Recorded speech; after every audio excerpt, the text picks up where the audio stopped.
We've talked about all these centralized issues of countries and information and really just dysfunction. How is it that decentralized systems can actually benefit the individual from your perspective? So what I really see as the opportunity is that right now there is a massive wave of support towards privacy-enabled products, applications, platforms, and that's because people have seen over the past many years that if you share your data with organizations, you are not safe. You will be targeted. There will be information that you don't want to see, that you don't want your kids to see especially. And so therefore we're reverting to saying we don't want to share our data with anyone. Now I think that's actually counterproductive and very unhealthy.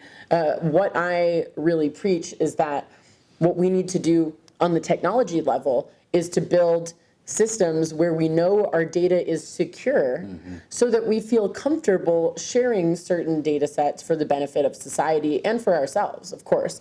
So instead of having systems where our data can easily get breached or hacked, when we're thinking about decentralized data storage and technology products that are privacy enabled, we could actually give people the comfort to say, hey, you can choose what data you want to keep safe, and it's definitely going to be safe.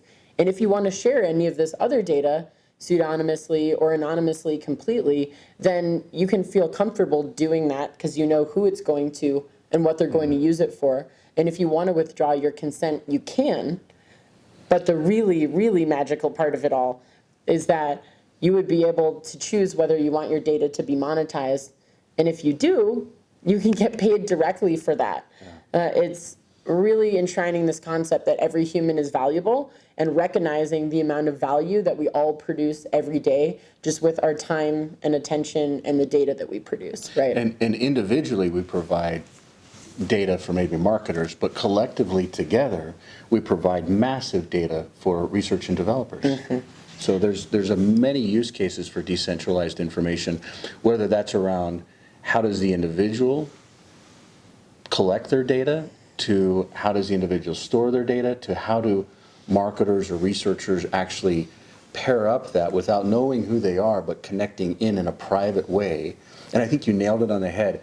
If someone actually revokes their consent, how they can get their data back. Right. So to think through all these different use cases and then just deploy it to the general populace, can you see this becoming a reality in the next couple quarters or next couple years or next couple decades? What are your thoughts on that?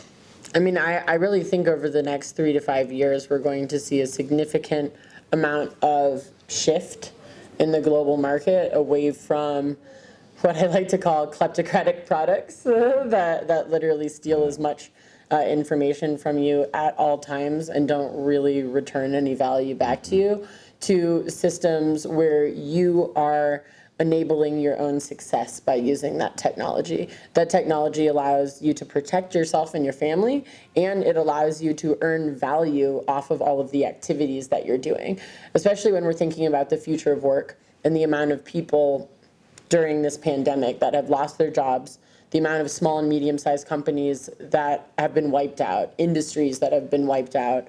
We have to think about how do we actually make sure that people can protect their basic needs and their own human rights at a time where we can't guarantee them that they're going to be able to earn money through a job. So once we think about the amount of value that they would have just having a device in their hand, completing small tasks, reading targeted articles or videos that they're interested in, giving feedback, answering surveys. What about voting? Do you see a future with simplifying the whole voting reality?